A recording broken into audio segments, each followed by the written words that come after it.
I'm here today to visit with my colleagues about a group that we refer to as pharmacy benefit managers, but around Washington, the shorthand for that term is PBMs. Many Americans may not know about PBMs. They're very obscure in the whole pharmaceutical business.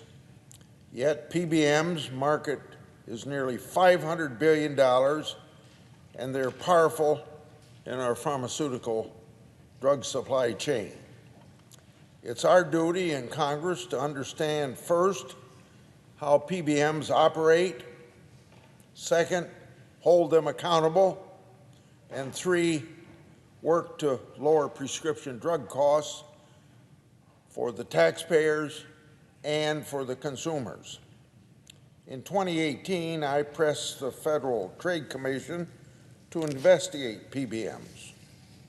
I saw the ongoing consolidation of pharmaceutical supply chain and its impact on drug prices, driving those prices up.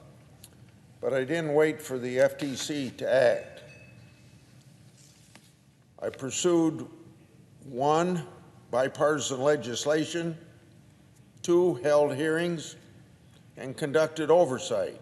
Most recently, Senator Cantwell and I have introduced the PBM Transparency Act. This bill prohibits PBMs from engaging in spread pricing. This is a situation where PBMs charge an insurer more than they charge the pharmacy, and then they pocket the difference. Iowans call that gaming the system. Another practice we prohibit in our bill, clawbacks.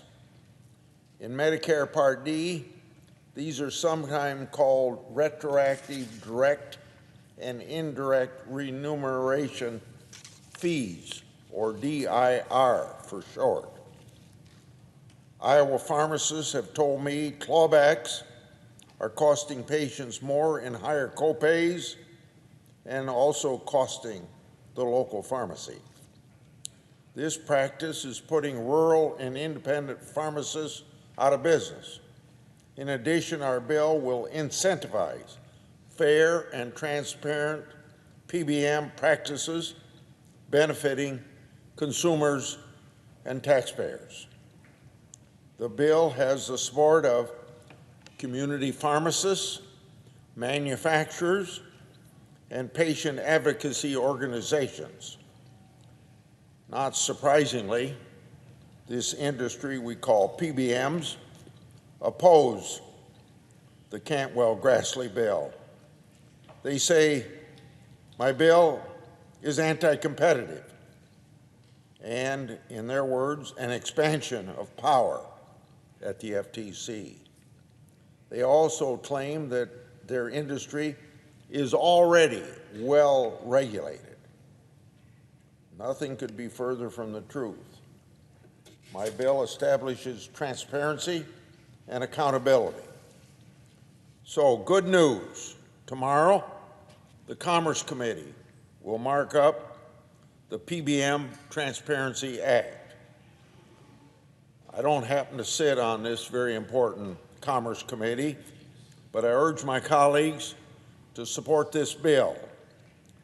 Finally, Mr. President, I've never given up on passing the bipartisan Wyden-Grassley bill known as the Prescription Drug Pricing Reduction Act. Despite the Democrats having the majority for 18 months, we've not passed a prescription drug bill, so we still have high prescription drug prices. By now, I would assume that they'd be interested in advancing a bipartisan prescription drug bill.